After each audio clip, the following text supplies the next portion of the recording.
ಆ ಮುಸ್ಲಿಂ ಜನಾಂಗಕ್ಕೆ ಈ ವೋಟಿನ ಪವರೇ ಇಲ್ಲ ಅಂತ ಮಾಡಿಬಿಟ್ರೆ ಕಾನೂನು, ಆಗ ಎಲ್ಲರೂ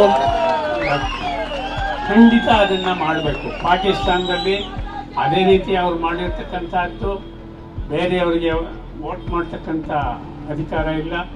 ಅದೇ ರೀತಿ ನಮ್ಮ ಭಾರತದಲ್ಲೂ ಕೂಡ ಅವ್ರಿಗೆ ವೋಟಿನ ಹಕ್ಕು ಇಲ್ಲದೆ ಇರೋ ಥರ ಮಾಡಿದ್ರೆ ಆಗ ಅವ್ರ ಪಾಡ್ಗೆ ಅವ್ರು ಇರ್ತಾರೆ.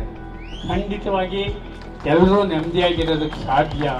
वक्फ तनाज़िया के खिलाफ एक एहतजाज के दौरान हिंदू गुरु चंद्रशेखर स्वामी जी ने एक मुतनाज़िया बयान दिया है कि जैसे पाकिस्तान में वोट देने पर पाबंदी है, इसी तरह भारत में मुसलमानों को वोट देने का हक नहीं देना चाहिए ताकि अमन कायम रह सके।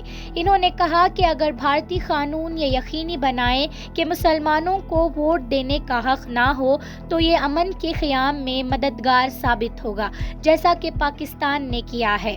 इस बयान के जवाब में प्रोफेसर सबीहा जुबैर खान ने इसको खतरनाक और तंग नज़र करार दिया है और इन्होंने याद दिलाया कि भारत की आज़ादी में कई मुस्लिम आज़ादी पसंदों ने अपनी जानें कुर्बान की हैं।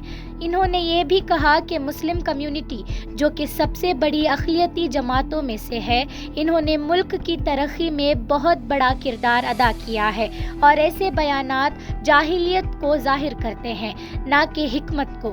बहुत ही ख़तरनाक किस्म का ये स्टेटमेंट है। हमको जो है मुसलमानों ने हिंदुस्तान की जंग आज़ादी में सबसे ज़्यादा हिस्सा लिया है। क्या लोग भूल गए उनकी कुर्बानियों को? मौलाना जौहर अली, मौलाना शौकत अली, अबुल कलाम आज़ाद, हसरत मोहानी, कितने जो है शायद अदीब और कितने जो है सोशल रिफॉर्मर्स थे जिन्होंने हिंदुस्तान की जंग आज़ादी में हिस्सा लिया था। तो जब मुसलमानों ने हिंदुस्तान की जंग आज़ादी में इतनी ज़्यादा कुर्बानियाँ दी, बल्कि अपनी जान भी जो है उन्होंने दाव पर लगा दी थी, अपना सारा माल और ज़र भी लगा दिया था, तो आज अगर उनको ऐसा कहते हैं कि मुसलमानों को हिंदुस्तान में वोट देने का हक़ नहीं है, तो ये बहुत ही गलत बात है।